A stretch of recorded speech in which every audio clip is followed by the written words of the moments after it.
자, 오늘 우리에게 주신 하나님의 말씀 받도록 하겠습니다. 사무엘하 6장 9절에서 11절입니다. 교독하시겠습니다. 다윗이 그날에 여호와를 두려워하여 이르되 여호와의 궤가 어찌 내게로 오리오 하고 다윗이 여호와의 궤를 옮겨 다윗성 가디에게로 메어 가디를 제하지 아니하고 가드 사람 오베에돔의 집으로 메어가니라. 다 함께 시작.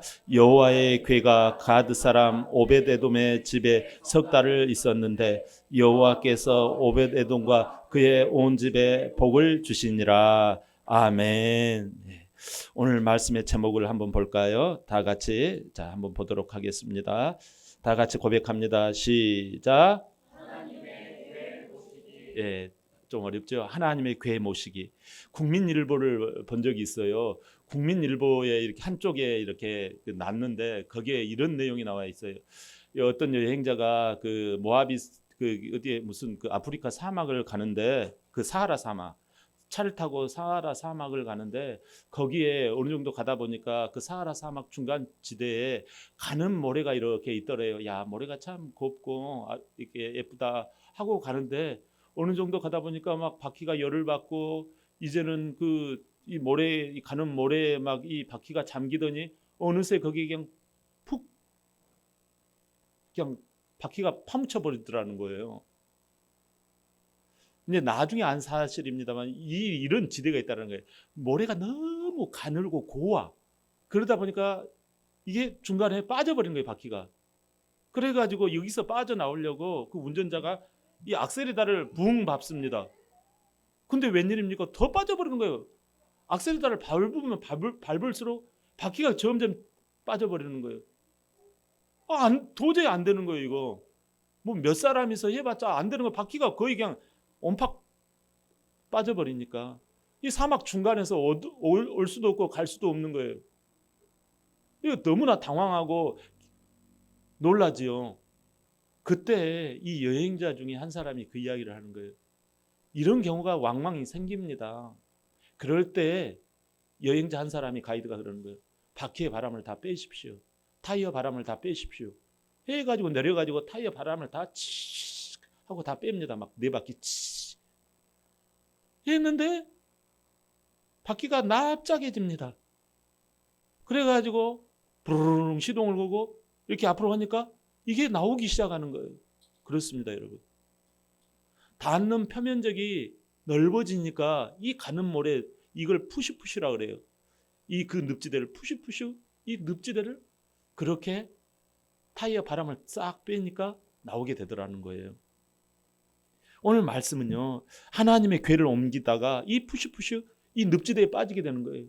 그 늪지대를 오늘 헤쳐나오는 장면이에요. 다윗은 전국의 왕이 되어져서 블레셋 나라도 물리쳤잖아요. 그래서 이제 나라가 안정이 되어져요. 이제 좀 살만하다. 여러분, 우리가 좀 살만하고 여유가 생기면 어떻게 해요? 뭐 여기도 가보고 저기도 가보고 이것도 먹어보고 막 저것도 먹어보고 그럴 수 있잖아요. 근데 다윗은 그러지 않았어요. 여유가 생기기 시작하니까 그는 무엇을 했는 거 아니? 그렇지. 하나님이라면 뭘 기뻐하실까를 생각하면서 그가 바로 했던 이 첫 번째가 바로 하나님의 궤를 찾기 시작하는 거예요. 하나님의 궤가 어디 있지? 그 궤를 찾아서 옮기려고 지금 오늘 하는 장면이에요. 야, 다윗 왕 멋지잖아요, 여러분. 여러분들도 조금 여유가 생기고 안정이 생기면 하나님을 생각하시기를 바랍니다. 이 궤의 이름이 막 16가지인가 있다고 그래요. 이 궤의 이름을 여러 가지로 부릅니다. 하나님의 궤, 언약궤, 법궤, 뭐 그냥 궤, 뭐 이렇게 표현을 하기도 해요. 일상적으로 언약궤라고 많이 그러잖아요. 이 언약궤 사진 한번 볼까요? 언약궤 사진. 자, 요게 언약궤예요, 여러분.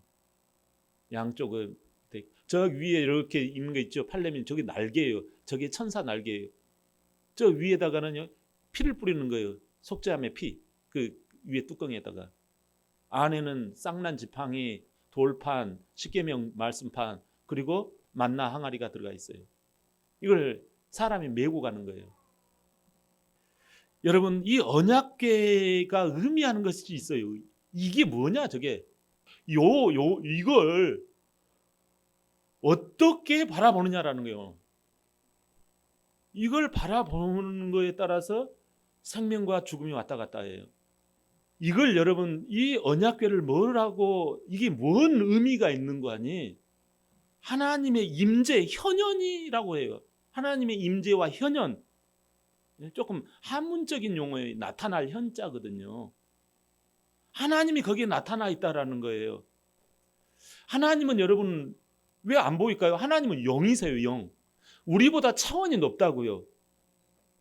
사람보다 차원이 높기 때문에 안 계신 게 아니라 지금 이 자리에 와 계세요. 그걸 임재 의식이 있는 사람은 아멘 하는 거예요. 아는 사람은 이게 임재의 믿음이 있는 사람은 아멘이 되지만 이걸 아는 사람은 그런가 보다 이러고 말아요. 근데 오늘 이런 차이거든요. 이게 죽음과 삶을 갈라놓아요. 임재라는 말을 제가 조금 더 쉽게 표현하기 위해서 국어사전을 찾아봤더니 안 나와요. 그래서 조금 더 이렇게 인터넷을 뒤져서 살펴보았더니 두산백과에는 이렇게 나와요. 기독교에서는 하나님이 사람에게 나타나는 일이 임재래요. 이제 이해가 되죠? 쉽게 말하면 괴라고 하는 것은 하나님이 나타나는 것, 하나님이 앞에 나타나 있다는 것, 하나님이 우리 앞에 있다라는 것, 이게 하나님의 괴의 영적 의미예요. 여러분, 우리가 지금 예배를 드릴 때 하나님이 우리 앞에 나타나 계신 줄 믿습니다. 이거거든요. 그러니까 이게 삶과 죽음을 갈라놓아요. 이게 그냥 꾸미는 게 아니라 이게 사실이에요. 진실이에요. 이건 뭘로 가능한 거 아니에요? 알므로 가능하지 않아요. 아는 것은 그냥 잊어버려요. 나갈 때 잊어버려요. 그러나 믿으면 이게 가능해요. 그게 이제 은혜예요. 하나님이 선물 주시는 사람한테는 이게 나타나요. 우리가 예배를 드려도 예배 자세와 태도와 이런 게 있잖아요. 임재와 현현이 있는 사람은 하나님 앞에 막 죽을 둥 살 둥 막 찬양을 부르고 막 온 힘과 이걸 드리는 거예요. 하나님이 눈앞에 안 보이니까 믿음이 없으면 어떻게 될까요? 아무래도 마음이 잘 안 잡힙니다. 생각이 그냥 드문드문해집니다. 그래서 형식적인 신앙이 되고 하나님의 괴를 그런가 보다 이렇게 생각하게 되어져요. 오늘 포커스가 하나님의 괴잖아요. 이 괴에 대한 사연이 스토리가 좀 있어요. 제가 봉독해 볼게요. 스토리를. 사무엘상 4장 3절인데요. 백성이 진영으로 돌아오매 이스라엘 장로들이 이르되 여호와께서 어찌하여 우리에게 오늘 블레셋 사람들 앞에 패하게 하셨는고 여호와의 언약궤를 실로에서 우리에게로 가져다가 우리 중에 있게 하여 그것으로 우리를 우리 원수들의 손에서 구원하게 하자 하니. 자, 요건 지금 이 바탕의 말씀은 지금 배경이 이스라엘과 블레셋과의 전쟁에서 이게 패하고 있는 중이에요. 이 언약궤를 전쟁터로 옮겨서 싸웁시다 이런 내용이에요. 그러면 하나님이 나타나서 하나님의 인재가 현현이 되어져서 하나님이 이기게 해주실 테니까 이런 지금 내용이에요. 그래서 그렇게 해서 으쌰으쌰 해가지고 에베네셀 싸움터로 가져옵니다. 전쟁터로 이스라엘 군대가 지금까지 계속 졌으니까. 자, 그러면 하나님이 나타나서 이기게 해 주셔야 되잖아요. 근데 져버립니다. 여러분 져버려요. 이 길을. 옛날에 괴를 모시고 올 때는 광야에서 괴를 모시고 올 때는 완전히 오합지졸이거든요. 물도 없고 먹을 것도 없고 진짜 정처 없이 걷는다마는 뭐 정처 없는 내 발걸음. 근데 하나님이 거기서 입히시고 이기게 하시고 다 이게 하게 하시는 거예요. 근데 오늘 웬일입니까? 패배하고 제사장 그 엘리의 두 아들 홈리와 비느하스는 이 괴를 모시는 자예요. 1등으로 모시는 자 아닙니까? 근데 죽고 말아요. 아니 패한 것도 서운한데 이 괴를 모시는 사람이 죽어버려요. 뿐만 아닙니다. 더 기가 막힌 이야기가 나와요. 이 괴를 세상 나라 블레셋에 빼앗겨 버려요. 여러분 이 언약궤를 블레셋 신 다곤 밑에 체포가 돼가지고 하나님의 언약궤가 이 블레셋 이 다곤 신 밑에서 포로처럼 방치되는 사건이 발생해요. 잠깐 여기서 이 괴를 빼앗긴 거, 여러분 궁금하시죠? 왜 그랬대요? 이게 좀 궁금하지 않습니까? 제가 그래서 조금 이 부분을 설명을 말씀을 드릴게요. 제사장 엘리의 두 아들 홈리와 비느하스가 하나님의 임재, 하나님의 현현 이것을요 갖지를 않아요. 하나님이 이기게 해주신다고 하더라. 이거 가지고 가면 좋은 일 생긴다고 하더라. 여러분 그런 생각을 가지고 있어. 이걸 믿음이 없다고 그래요. 형식적인 믿음, 맹목적인 신앙이라고 그래요. 그걸. 이걸 하나님의 무슨 뭐 부적처럼 여겨요. 교회 그냥 예배를 그냥 드리고 그냥 나가서는 그냥 내 마음대로 해요. 그냥 이런 신앙 비슷해요. 홍해를 건너게 하신 하나님, 불기둥 구름기둥과 만나를 내리게 하신 하나님, 예? 이게 사실이잖아요, 여러분. 우리가 꾸며내는 이야기를 지금 막 하는 거 아니잖아요. 어떻게 여러분 농사도 짓지 않고 40년간을 모래사장에서 삽니까? 그건 뭐냐면 언약궤에 따른 언약궤를 중심으로 동서남북으로 살았다라는 거예요. 언약궤가 있으면 언약궤를 중심으로 이 지파 여러 지파가 이 셀들이 모여가지고 살았다는 거예요. 하나님 중심으로 이 광야길을 살아왔다라는 거예요. 교회 중심으로 뭉쳐서 살아왔다라는 거예요. 그랬더니 그 진짜 농사도 짓지 않는 그곳에서 40년간을 버티면서 다 이기고 이기게 하신 거예요. 근데 이제는 좀 살만하고 이제 가나안 땅에 와가지고 이제 이렇게 이제 있다 보니까 배가 부르고 농사도 짓고 뭐 이렇게 하다가 뒷짐 이제 이렇게 자세가 뒤로 넘어가니까 맹목적인 신앙이 된 거죠. 이 개만 밀고 나가면 했다가 오히려 전쟁에서 죽어버리는 거예요. 이 개만 밀고 나가면 아니 지금까지 개 밀고 광야길에서 왔잖아요. 그런데 차이가 뭐예요? 그때하고 지금의 차이가 있잖아요. 우리들이에요. 사람들의 마음이 바뀌어버리는 거예요. 괴는 똑같아요. 근데 사람들이 바뀌어버렸다는 거예요. 마음이. 이 개만 밀고 나가면 되겠지 해가지고 전쟁에서 오히려 죽고 빼앗겼다라는 거예요. 자, 여기서 중요합니다. 빼앗긴 언약궤는 블레셋의 전리품이 되어가지고 함부로 취급되어져 갑니다. 근데 놀라운 일은 이 블레셋 궤를 빼앗겨간 이 블레셋 지방에서 전염병이 생겨요. 사람이 죽어 넘어갑니다. 돌림병이 생기는 거예요. 불길한 일들이 블레셋에서 자꾸 생기니까 이거 안 되겠다. 이거 하나님의 궤 이거 우리한테 있으면 안 되겠다 해가지고 야 다시 돌려보내자. 그래가지고 이스라엘의 암소 수레에다가 실어가지고 보냅니다. 그 내용이 사무엘하 6장 3절이에요. 시작. 그들이 하나님의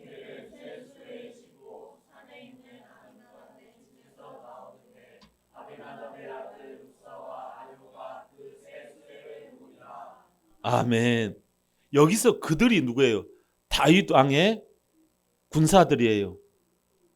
남들은 이제 배가 부르니까 딴 생각하고 사울 왕도 딴 생각하고 있었는데 다윗 왕은 배가 부르는데 그 부르는 중에도 첫 번째 챙겨였던 게 뭐다? 이 하나님의 궤예요. 하나님의 궤를 찾아오자. 우리가 지금까지 하나님의 궤를 저 한쪽 구석에다가 처박아 놓고 그냥 모른 채 하고 띄엄띄엄 하나님을 생각했는데 이제 본격적으로 하나님을 챙기자. 이런 마음이 들었겠지요. 그들이 이 하나님의 궤를 방치해가지고 어디다가 놔두는 거 아니에요. 아비나답의 집에 방치를 했어요. 아비나답의 집에 70년간을 잘 이렇게 집에 보관을 하고 있었던 거예요. 이 하나님의 궤를 이제야 와서 수도로 다윗성으로 옮기는 거예요. 야, 다윗 대단하잖아요. 사람이 평안해지면 타락하잖아요. 근데 이 하나님의 임재를 챙기는 거예요. 이걸 운반할 때 지금껏 자기 집에서 모셨던 사람이 누군가 하냐? 아비나답 있잖아요. 근데 아비나답은 이제 죽고 그 아들이라고 성경에는 되어 있는데 아비나답의 아들이 아니라 엄밀하게 보면 우리가 손자도 그냥 아들 뭐 이러잖아요. 뭐 이렇게 아들이라는 말은 자손이라는 의미예요. 그 아비나답의 손자 우사와 아요가 그 수레를 모으니라. 왜냐? 지금까지 이 하나님의 궤 언약궤를 누가 관리했으니까 아비나답의 집안이 70년간을 관리해 왔으니까 해가지고 모으는 거예요. 근데 가다가 소가 뛰는 바람에 웃사가 여기 손자가 웃사가 손으로 잡다가 괴를 붙들 넘어지면 안 되지 하고 이거 넘어지면 큰일이지 하고 붙잡았는데 그 자리에서 직사를 해버려요. 다윗 왕은 너무 놀라가지고 이걸 스톱 시킵니다. 그래가지고 근처 야야야야 근처 어디 집이 어디 있냐? 아 여기 저기 오벳에돔이 있어요. 그래 그럼 오벳에돔 집에 가자. 오야 오벳에돔아 야 이 괴를 좀 맡아줘라. 안 되겠다 오늘 이렇게 사람이 죽어 넘어가고 이거 불길하다 해가지고 그 오벳에돔의 집에다가 이 언약궤를 보관시킵니다. 자 여러분 오늘 11절 봅시다. 본문 11절 시작. 석 달이 있었는데 여호와께서 오벳에돔과 그의 온 집에 복을 주시니라. 아멘. 자 오벳에돔 집에 석 달, 세 달이에요. 그와 그의 온 집에 복을 주셨다라는 내용이잖아요. 자 여러분 언약궤를 꺼내서 전쟁하다가 제사장의 아들 홈리와 비느하스가 죽었잖아요. 또 우리가 지금 잘 봅시다. 홈리와 비느하스가 죽었어요. 전쟁하다가 전쟁에서도 졌어요. 괴가 있음에도. 그리고 오늘 보니까 아비나답의 집에서 그 자손이 죽어요. 근데 이 아비나답의 집에 보관되어져 있는 날수가 70년이라고 그랬어요. 제가 여기는 안 나왔지만 성경학자들 주석학자들이 70년을 보관했다라고 이야기를 해요. 대대로 보관한 거죠. 근데 여러분 왜 죽어요? 하나님을 이들이 믿잖아요. 아니 좋은 일 안 생긴 것은 그냥 그렇다 쳐. 근데 왜 이렇게 저주가 임해요? 왜요? 오늘 여기를 짚어 넘어가야 합니다. 여러분 이게 있기 때문에 세상 사람들이 교회 안 다닌다라고 할 수도 있어요. 여러분 저는 이 부분에 있어서 계속 멈춰 있었어요. 여러분 도대체 무엇 때문에요? 오벳에돔은 세 달 만에 그와 온 집이 복을 받았다고 하네요. 아니 누구는 70년간을 모시고 살았는데 죽고 난리가 났는데 아니 누구는 석 달 만에 복을 받아버렸네. 결론부터 말씀드리겠습니다. 오벳에돔은 하나님의 임재, 내 앞에서 언약의 그 하나님이 계시다라는 그 임재 신앙으로 살았던 거예요. 두렵고 떨림으로 내 앞에 하나님이 계시다, 내 앞에 하나님이 나타나 계시다, 이 신앙으로, 이 믿음으로 자신과 온 가족이 경건했던 것입니다. 지금 위험해 보이잖아요. 누가 죽어 넘어갔잖아요. 이 언약궤가 왔는데 다윗 왕이 이거 맡으라고 할 때 나 재수 없는 그 언약궤 안 맡을 수 있어요. 나 싫어요. 그 힘든 일을 안 할 거예요. 할 수 있잖아요. 그럼에도 불구하고 그는 두렵고 떨림으로 이 언약궤를 사랑하는 마음으로 이 언약궤를 늘 언약하신 그 하나님 앞에 서 있는 자세로 이 석 달을요 총 집중해서 이 하나님 중심으로 삶을 꾸려왔던 거예요. 너희들 조심해라. 너희 입에서 왜 그렇게 함부로 말하니? 하나님이 계시다. 너 행동 왜 그렇게 하니? 하나님이 앞에 계시잖아. 하나님의 임재의 현현, 이것을 집중했다라는 말씀이에요. 내 앞에 하나님이 계시다. 안 맡을 수 있어요. 나 그까짓 거 안 맡아. 죽고 그러는데 왜 그 언약궤를 맡냐고. 그런데 그는 두렵고 떨림으로 이 언약궤를 사랑하는 마음으로 대했던 것입니다.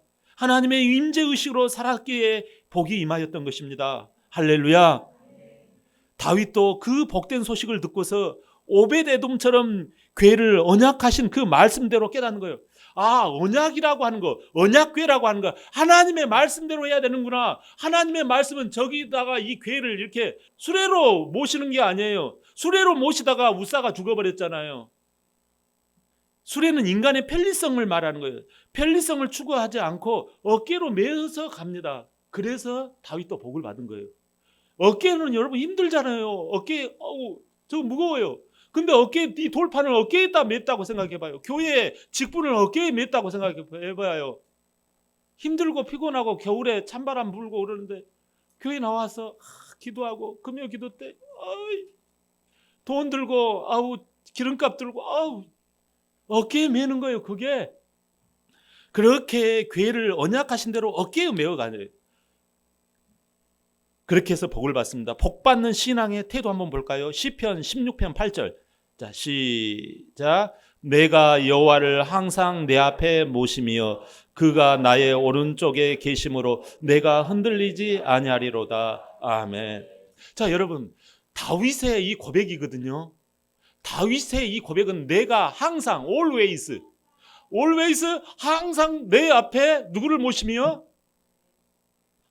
하나님의 궤를 모시며 여호와를 모시며, 이게 바로 임재 신앙이라는 거예요. 여러분이 지금 여러분 앞에 하나님의 언약궤가 있다라는 거예요. 이 의식으로 다윗은 살다가 하나님 마음에 합한 자가 됐잖아요. 이 성령의 임재가 충만하였다라는 거예요. 할렐루야. 오베데돔의 이 석 달은 하나님이 중심이 되어 살았다라는 거예요. 하나님 중심으로 살아갈 때 모든 것이 살아나고 부활로 일으키시는 하나님을 만나게 됩니다. 사무엘하 6장 6절이에요. 시작.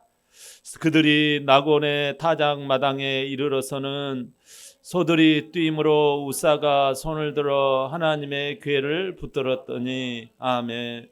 우사가 아비나답의 집안이 가르치는 대로 했던 손자예요. 우사가 소들이 뛸 때 쓰러지는 줄 알고, 언약궤가 쓰러지는 줄 알고 이게 붙잡았잖아요. 여러분, 뭐가 잘못됐나요? 자, 다윗도 여기서 다윗도 궤를 옮길 때 하나님의 궤를 잘 대우하려고 한 거잖아요. 아비나답과 그 집안도 궤를 잘 옮기려고 한 거잖아요. 그리고 예전에 그 홈리와 비느하스도 싸움에서 이기면 하나님도 기쁘잖아요. 다 하나님을 위해서 뭐 한다라는 거예요. 근데 왜 이렇게 저주스러운 일들이 생기죠? 왜 여기 죽어요? 여기에서 말씀을 믿기보다는 자기 생각, 자기 느낌을 믿었기 때문에 그래요. 형식적인 신앙은 자기를 믿습니다. 여러분, 홈리와 비느하스도 자기 생각으로 끌고 온 거예요. 아비나답의 집에서 70년을 하나님의 언약궤를 보관했지만 그냥 자기가 그냥 무슨 그냥 괴짝 그냥 취급하듯이 한 거예요. 이거 뭐 비맞게는 할 수는 없고 그냥 우리가 그냥 대충 그냥 쓸고 그냥 한쪽에다 그냥 넣고 우리 밥 먹고 그냥 하는 거예요. 그냥 일상을 사는 거예요. 그냥 하나님을 말씀을 믿기보다는 자기 생각과 느낌을 믿는 생활이에요. 여러분, 언약궤를 빼앗긴 이유가 그 언약궤 중심, 언약이란 말이 뭐예요? 약속의 말씀이 언약이잖아요. 언약 말씀 중심보다는 내 생각 중심, 이기적인 나의 그 목적 중심의 태도, 말씀 중심보다는 얼마나 내 중심적으로 살아가느냐, 이거라는 거예요.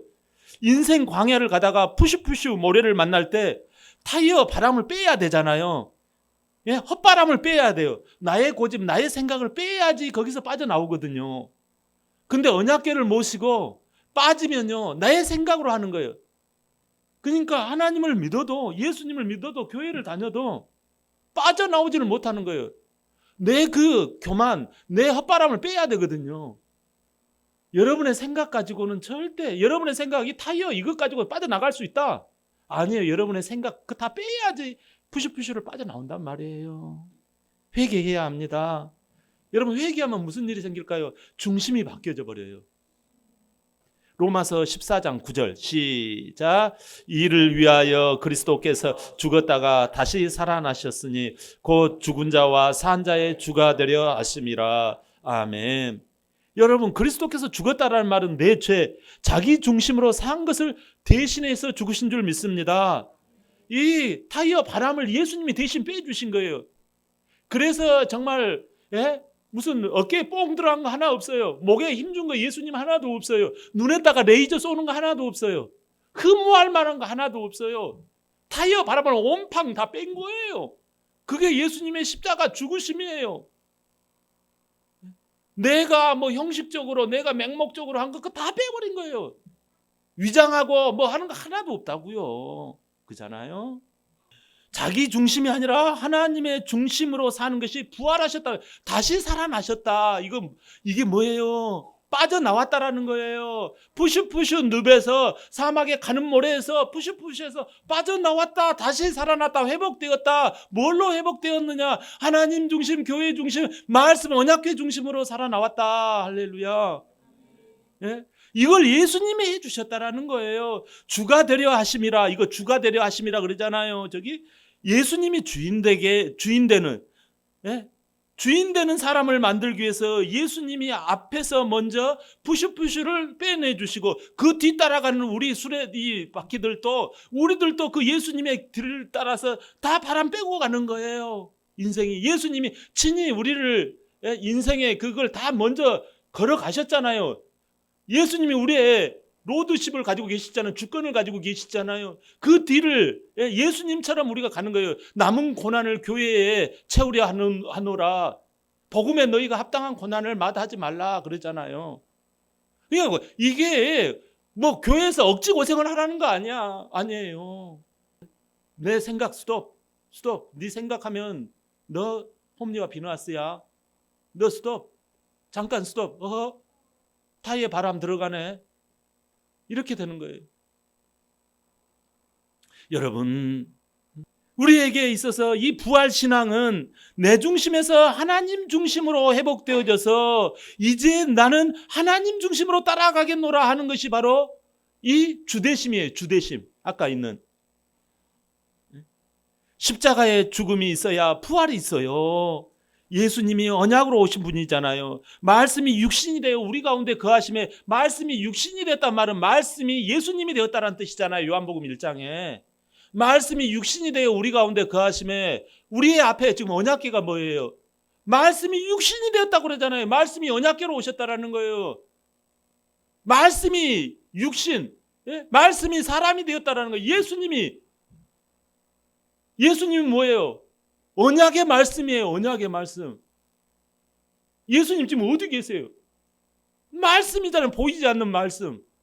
그 말씀을 내가 눈을 부릅뜨고 그걸 듣고 우리가 잊어버릴 때가 많아요. 근데 다윗은 그의 이 캐치프레이즈가 뭐예요? 내 앞에 주를 모심이요. 그거잖아요. 네? 내가 주의 얼굴을 바라미니다. 그러잖아요. 틈만 나면. 주의 얼굴이 어디가 있어요? 말씀의 앞에. 예? 이것을 믿고 바라볼 때 주인으로 우리를 이끄시고 행복을 부활시켜 주세요. 할렐루야. 고린도전서 3장 16절요. 시작. 너희가 하나님의 성전인 것과 하나님의 성령이 너희 안에 계시는 것을 알지 못하느냐. 아멘. 여기 성전에 제일 중요한 거 뭐예요? 성전에서 제일 중요한 게 뭐죠? 핵심이 뭐예요? 아까 그거 그림? 언약궤가 성소의 핵심이 언약궤예요. 언약궤. 여러분 우리 몸이 지금 뭐라고 그랬어요? 너희가 하나님의 성전이래요. 자, 여러분 몸이 각자가 성전이에요. 내 속에 하나님이 들어와 계신단 말이에요. 아멘. 이 성전이라는 말은 그 속에 하나님이 계시다라는 뜻이에요. 그러면 그 성전 속에서 핵심이 뭐냐고요? 핵심이 바로 언약궤란 말이에요. 언약궤가 어디에 있어요? 우리의 핵심, 우리의 심장에 있는 거예요. 우리의 마음의 좌소에 있는 거예요. 우리의 마음 짜리에 언약궤가 있는 거예요. 마음속으로 우리는 늘상 어떻게 생각해요? 여기에 하나님이 내 안에 계시다. 이 양심 가운데 하나님이 계시다. 너희가 하나님의 성전인 것과 하나님의 성령이 너희 안에 거하시는 것을 알지. 성령이 어디? 이 쉬운 자라고 불러요. 이 아까 그 언약궤가 그 속에 임재와 현현이 있어요. 이렇게 천사가 이렇게 하는 거. 그게 여러분 가운데 그걸 늘상 다윗은 이걸 가지고 살았다라는 거예요. 할렐루야. 여러분, 그래서 우리는 옷으로 나는 예수 믿는 사람입니다. 옷으로 나는 목사입니다. 그걸 드러내는 거 아니에요. 우리의 마음이에요. 마음. 아, 내가 하나님 앞에 서 있구나. 언약궤인 말씀 앞에 서 있구나 하는 그 믿음으로 살아갈 때 하나님의 중심이 되어 행복을 주시고 영원한 천국, 영생을 주시는 줄 믿습니다. 이기니까 예수님이 좋아요, 안 좋아요? 너무 좋잖아요. 처음에 베드로도요, 이런 시행착오가 있었어요. 처음에 내 중심, 내 성공 중심으로 예수님을 믿고 따랐거든요. 사람 위에 군림하고 싶었거든요. 경쟁 의식이 넘쳤거든요, 이 베드로가.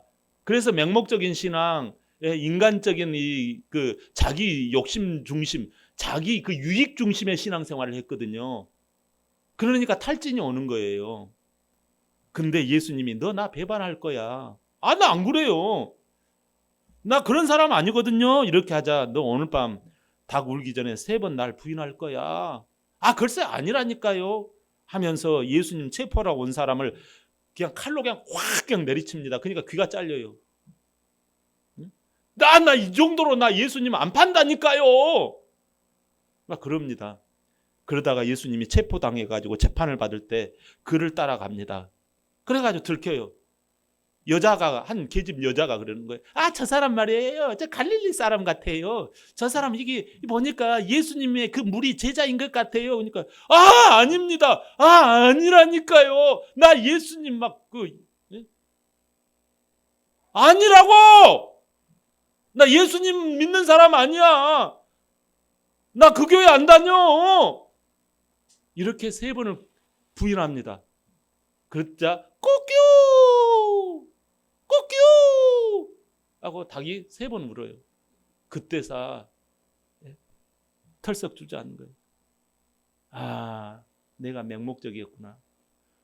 아, 내가 말씀을 띄엄띄엄 알았구나. 예수님의 말씀이 와,